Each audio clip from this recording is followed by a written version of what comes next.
समाचार आप देख रहे हैं, आपके साथ मैं हूं चांदनी वर्मा। सबसे पहले बात करेंगे केदारनाथ धाम के लिए आज से शुरू होगी हेली सेवाएं। डीजीसीए के निरीक्षण के बाद शासन ने दी है अनुमति। बड़ी खबर है इस वक्त की, डीजीसीए के निरीक्षण के बाद शासन ने अनुमति दी है। गुप्तकाशी हेलीपैड से आने जाने का किराया 7,750 रुपए, 4,720 रुपए लगेगा किराया। सिरसी हेलीपैड से आने जाने का किराया 4,680 रुपए और अब तक 1,200 से अधिक यात्रियों ने टिकट कराई बुक। अब श्रद्धालु बाबा केदारनाथ के दर्शन आसानी से कर सकते हैं और आज से देहरादून और केदारधाम के बीच हेलीकॉप्टर सेवा शुरू होने जा रही है, जिसकी तैयारी पूरी कर ली गई है। यात्रा के दौरान सुरक्षा पर खास ध्यान दिया गया है। साथ ही टिकटों की कालाबाजारी रोकने के लिए टीम भी बनाई गई है। बाबा केदारनाथ के दरबार तक पहुंचने के लिए अब आपको ज्यादा परेशानियों का सामना नहीं करना होगा, क्योंकि केदारनाथ के लिए हवाई सेवा शुरू होने जा रही है। डीजीसीए की टीम हेलीपैड और दूसरी सुविधाओं का निरीक्षण कर रही है। हेली हैं, उनको उनकी मरम्मत की जा रही है, ऑयलिंग की जा रही है, उनका जो भी मेंटेनेंस का काम है वो किया जा रहा है। उत्तराखंड एविएशन की ओर से ये सारी सर्विसेज शुरू हो जाएंगी, यानी आप केदारनाथ में हेलीकॉप्टर से जा सकेंगे। अगले 1 से 2 महीनों के भीतर केदारनाथ पहुंचने वाले श्रद्धालुओं की तादाद में भारी इजाफा होने वाला है। यही वजह है कि श्रद्धालुओं की बढ़ती तादाद और प्रदेश में पर्यटन को बढ़ावा देने के मकसद से हवाई सेवा शुरू की जा रही है। 70% ऑनलाइन टिकटिंग है और 30% हमारा ऑफलाइन टिकटिंग के लिए वहाँ पे रहेगा। लेकिन इस बार हम लोगों ने जो ड्यूटी और रोल्स एंड रिस्पॉन्सिबिलिटीज़ है उनको डिफाइन करते हुए फ्लाइंग स्क्वाड के थ्रू हम ट्राई करेंगे। हवाई सेवा के दौरान श्रद्धालुओं की सुरक्षा के भी पूरे प्रबंध किए जा रहे हैं। केदारनाथ जाने वाले सभी हेलीकॉप्टर्स के मेंटेनेंस पर भी नजर रखी जा रही है। इसके अलावा टिकटों की कालाबाजारी ना हो, इसके लिए फ्लाइंग स्क्वाड भी बनाए गए हैं, जो सभी एविएशन कंपनियों की कार्यप्रणाली पर नजर रखेंगे। बुकिंग के संदर्भ में गवर्नमेंट की एजेंसी के द्वारा ही बुकिंग किया जाएगा। ऑनलाइन बुकिंग गढ़वाल मंडल की वेब पोर्टल से ऑलरेडी प्रारंभ हो चुका है। बार बार ब्लैक मार्केटिंग की समस्याएं आती है, उसके चलते हम लोगों ने इस बार भी किसी भी प्राइवेट व्यक्ति को या प्राइवेट इवन हेलीकॉप्टर ऑपरेटर को भी किसी प्रकार की ऑनलाइन टिकट बेचने की हम लोगों ने अभी अनुमति नहीं दी है। बाबा केदारनाथ के दरबार तक पहुंचने के लिए टेढ़े मेढ़े और खतरनाक रास्तों को पार करना पड़ता है। कई बार श्रद्धालु हादसों का शिकार भी हो जाते हैं। ऐसे में हवाई सेवा उन श्रद्धालुओं के लिए वरदान है जो बाबा के दरबार तक जाना तो चाहते हैं, लेकिन रास्ते में पेश आने वाली दिक्कतों की वजह से नहीं जा पाते। कुल मिला के 9 हमारे यहाँ पर हेलीकॉप्टर सर्विसेज को हम लोगों ने अनुमति दी है। केदारनाथ वैली से उड़ते हुए केदारनाथ टेम्पल तक यात्रियों को हवाई सेवाएं प्रदान करने के संदर्भ में, उसमें से 8 कंपनियों द्वारा ऑलरेडी वहां पर रिपोर्टिंग करी हुई है। उनके हेलीकॉप्टर्स और उनके पायलट्स अभी वैली में मौजूद है और अगले 1-1.25 महीना आप हेलीकॉप्टर के जरिए केदारधाम में बाबा केदार के दर्शन कर सकते हैं। वीडियो जर्नलिस्ट सोनी कुमार के साथ सुरेंद्र डसीला, न्यूज़ स्टेट देहरादून। और ज्यादा जानकारी के साथ हमारे सहयोगी सुरेंद्र डसीला हमारे साथ फोन लाइन पर जुड़ गए हैं। सुरेंद्र, अगर बात करें तो यहाँ पर साफ तौर पर कहा जा सकता है कि जो यात्री हैं, जो श्रद्धालु हैं, अब हेलीकॉप्टर से बाबा केदार के दर्शन कर सकते हैं।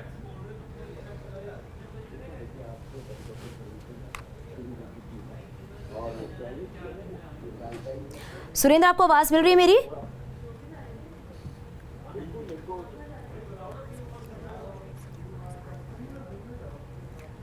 तो केदार धाम के लिए आज से हेली सेवा जो है वो शुरू हो रही है। यात्रियों के लिए सहूलियत की बात है, यात्रियों को और सुविधा आज से मिलेगी।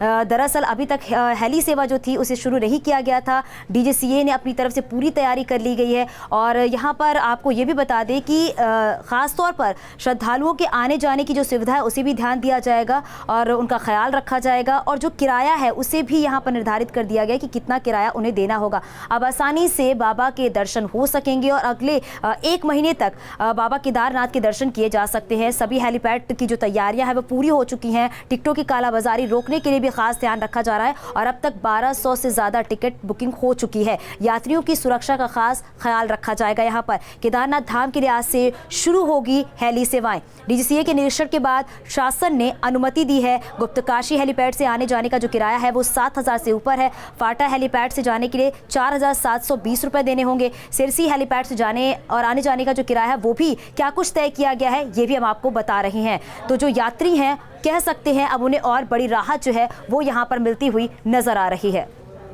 क्योंकि अनलॉक 5 की बात करें तो यात्रियों की संख्या अब लगातार बढ़ती जा रही है। इसको देखते हुए जो प्रशासन की तरफ से तैयारियां हैं वो भी पूरी कर ली गई हैं, क्योंकि जो भी यात्री वहां पर पहुंचते हैं उनकी थर्मल स्क्रीनिंग बाकायदा की जाती है। मास्क और ज़रूरी है जो गाइडलाइंस बनाए गए उनका पालन करना होता है। हमारे संवाददाता सुरेंद्र डसीला हमारे साथ फोन लाइन पर जुड़ गए हैं। सुरेंद्र, अगर बात करें तो कहा जा सकता है कि यात्रियों के लिए, श्रद्धालुओं के लिए एक बड़ी राहत, क्योंकि आज से हेली सेवाएं शुरू हो रही हैं।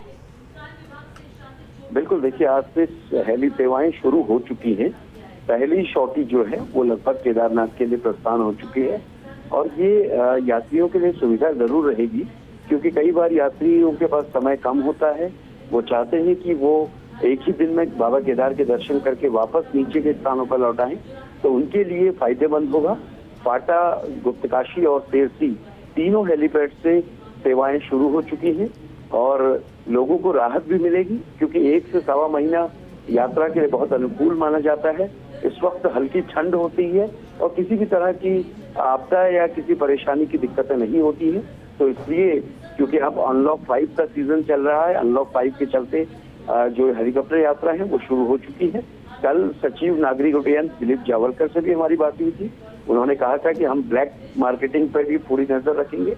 गढ़वाल मंडल विकास निगम की वेबसाइट से ही टिकट बुक होंगे या फिर ऑफलाइन हेलीपैड से लोग टिकट प्राप्त कर सकते हैं। किसी भी हेलीकॉप्टर कंपनी को टिकट बुक करने का अधिकार नहीं दिए गए हैं। इसका फायदा ये होता है कि पब्लिक को टिकट उचित दामों में मिलते हैं, किसी तरह की ब्लैकमेलिंग नहीं होती है, ब्लैक मार्केटिंग नहीं होती है। चांदनी जी बिल्कुल सुरेंद्र, आप हमारे साथ बने रहिए। और अब बात करेंगे उत्तराखंड में डायल 1926 हेल्पलाइन की शुरुआत की गई है। सीएम त्रिवेंद्र सिंह रावत ने इसका शुभारंभ किया है। वन्य जीवों के खतरे को देखते हुए इसकी शुरुआत की गई है।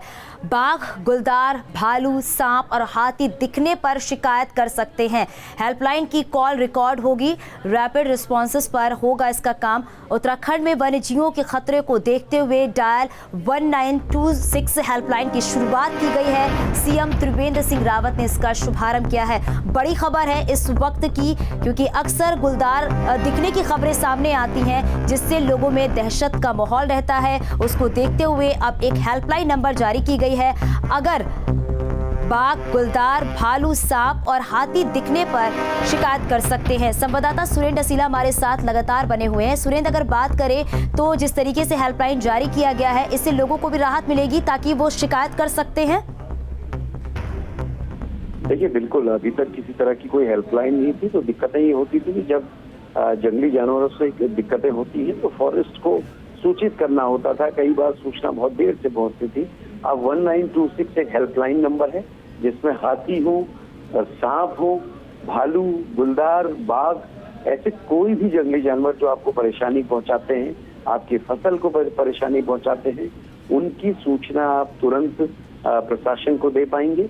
रैपिड रिस्पांस के आधार पर ये टीम काम करेगी और सीएम डैशबोर्ड से भी ये कॉल कनेक्ट रहेंगी। यानी अगर वन विभाग इन पर किसी तरह के अलर्ट नहीं जताता है, वन विभाग मुस्तैदी नहीं दिखाता है, तो उसकी सूचना भी मुख्यमंत्री को मिलेगी। इसलिए एक बेहतर हेल्पलाइन है और प्रदेश में इसकी जरूरत भी थी, क्योंकि आए दिन गुलदार और बाघ के हमले देखने को मिलते हैं। तो ऐसे में ये बहुत जरूरी था और मुख्यमंत्री ने इसका शुभारंभ किया है। चांदनी जी सुरेंद्र, आप हमारे साथ बने रहिएगा। और श्री देहरादून से खबर मिल रही है, स्कूल खोलने को लेकर अहम बैठक। शिक्षा मंत्री शिक्षकों और अभिभावकों से करेंगे मंथन। शिक्षा मंत्री सभी से वर्चुअल बात करेंगे। स्कूल खोलने का अंतिम फैसला कैबिनेट में होगा। डीएम की रिपोर्ट आने के बाद कैबिनेट में चर्चा होगी। उत्तराखंड में स्कूल खोले जाने को लेकर शिक्षा मंत्री आज शिक्षकों और अभिभावकों से वर्चुअल बैठक करेंगे और कैबिनेट की बैठक में अंतिम फैसला लिया जाएगा। बड़ी खबर है इस वक्त की, स्कूल को खोलने के लिए मंथन किया जाएगा। संवाददाता सुरेंद्र असीला हमारे साथ लगातार बने हुए हैं। सुरेंद्र, अगर बात करें तो इस बैठक के बाद ही अंतिम फैसला लिया जाएगा स्कूल खोलने को लेकर, तो अपने सहयोगी से संपर्क करेंगे क्योंकि बड़ी खबर है इस वक्त की। शिक्षा मंत्री आज शिक्षकों और अभिभावकों से एक वर्चुअल बैठक करेंगे और कैबिनेट की बैठक में अंतिम फैसला लिया जाएगा स्कूल खोलने को लेकर कि आखिरकार कैसे स्कूल को खोला जाए। चरणबद्ध तरीके से स्कूल को खोलने की बात की जा रही है। आगे बढ़ेंगे, बात करेंगे। सीएम त्रिवेंद्र सिंह रावत आज प्रदेश के समस्त अधिकारियों और कर्मचारियों को शपथ दिलाएंगे। ये शपथ कार्यक्रम सुबह 11 बजे किया जाएगा, जिसके तहत प्रधानमंत्री नरेंद्र मोदी द्वारा शुरू किए गए कोविड-19 अनुरूप व्यवहार के लिए जन आंदोलन अभियान का हिस्सा बनेंगे। सीएम रावत शपथ के दौरान कोविड-19 के नियमों का पालन करने और संक्रमण को फैलने से रोकने पर जोर देंगे। साथ ही कर्मचारियों से कोरोना से खुद को बचाए रखने की भी शपथ दिलाएंगे। इस दौरान सोशल डिस्टेंसिंग के साथ सभी अधिकारी कर्मचारी शामिल होंगे।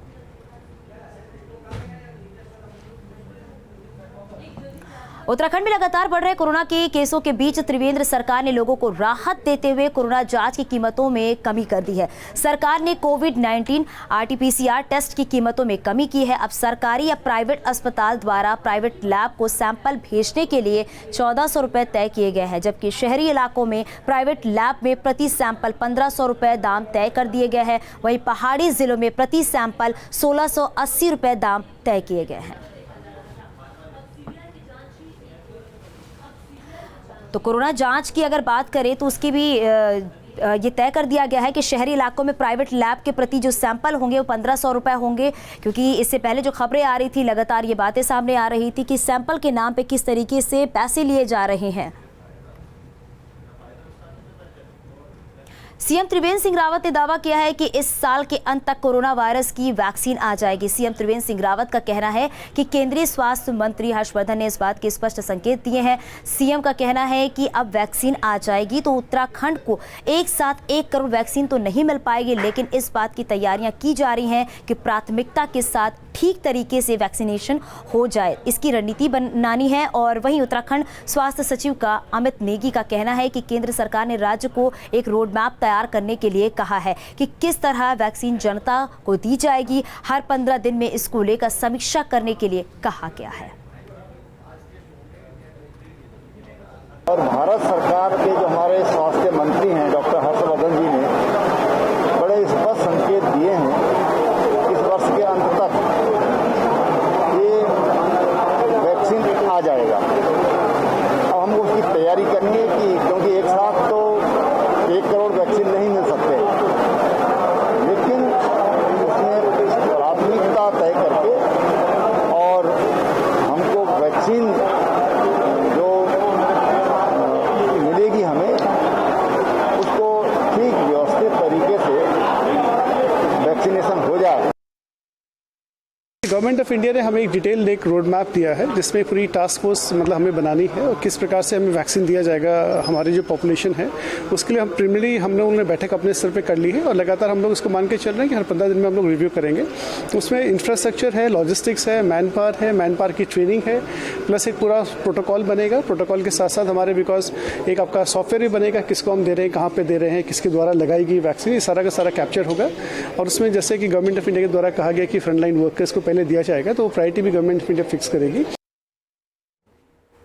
उत्तराखंड की बदहाल चिकित्सा प्रणाली को सुधारने के लिए नैनीताल हाईकोर्ट ने बड़ा कदम उठाया है। कोर्ट ने सूबे के सभी प्राथमिक स्वास्थ्य केंद्र, सामुदायिक स्वास्थ्य केंद्र और जिला अस्पतालों पर सरकार से 34 बिंदुओं पर विस्तृत रिपोर्ट मांगी है। उत्तराखंड की जर्जर स्वास्थ्य व्यवस्था पर चिंता प्रकट करते हुए कार्यवाहक मुख्य न्यायाधीश जस्टिस रवि मलिमठ और जस्टिस खुलबे की खंडपीठ ने एक अहम आदेश पारित किया है, जिसमें सूबे के 13 जिलों के प्रत्येक प्राथमिक स्वास्थ्य केंद्र, सामुदायिक स्वास्थ्य केंद्र और जिला अस्पताल से स्वास्थ्य सुविधाओं पर विस्तृत जवाब दाखिल करने को कहा है और इसके लिए राज्य सरकार को 4 सप्ताह का समय दिया गया है।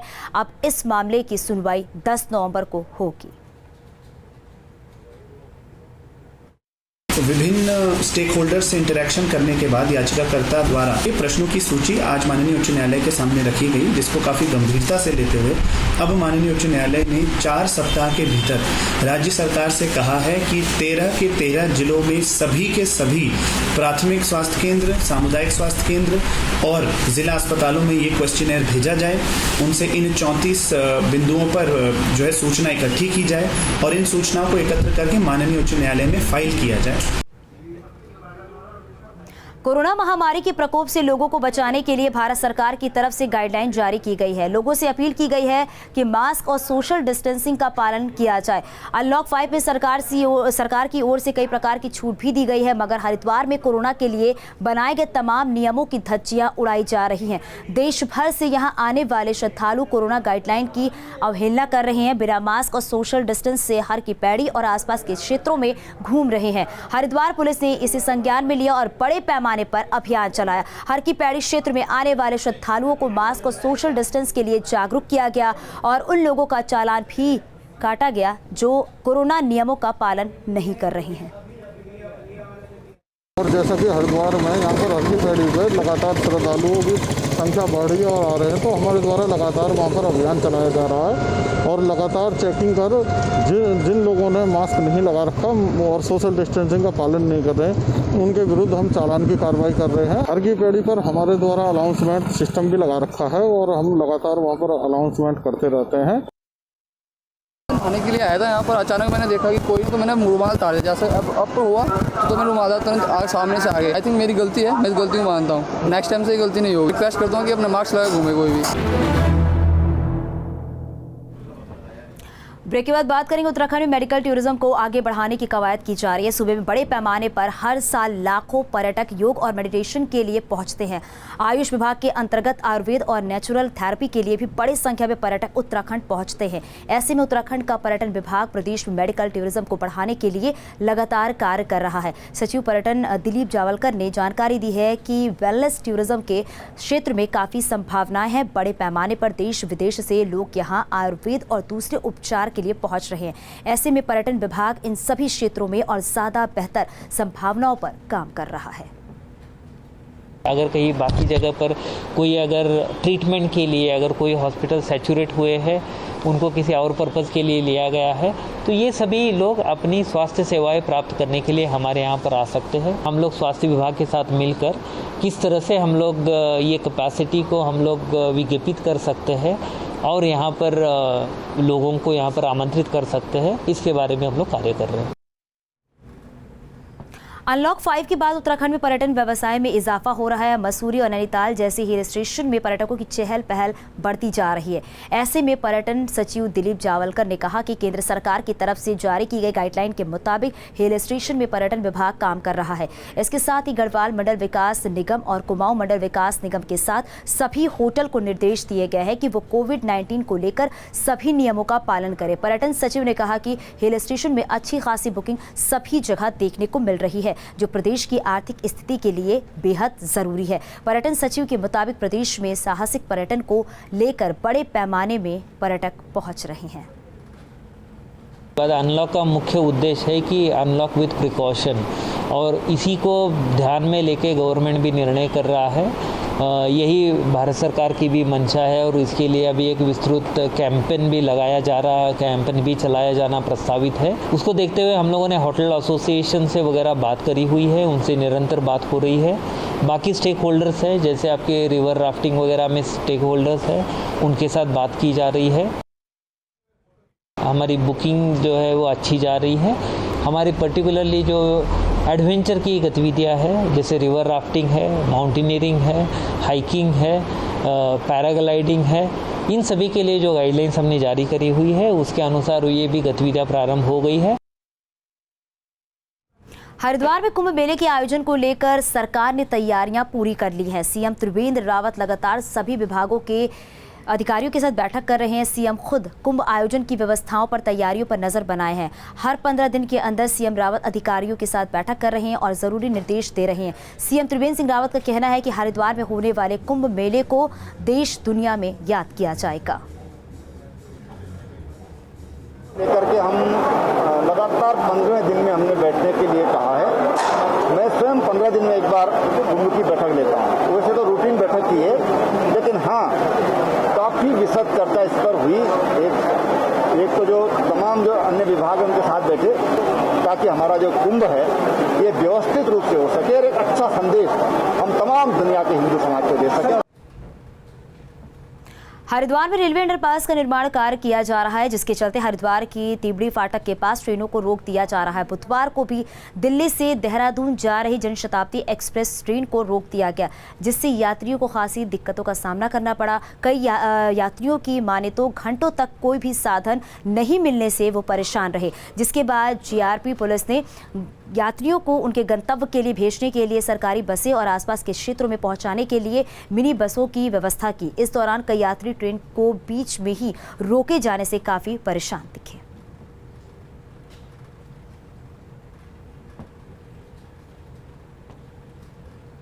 और अभी के इस बुलेटिन में फिलहाल के लिए बस इतना ही।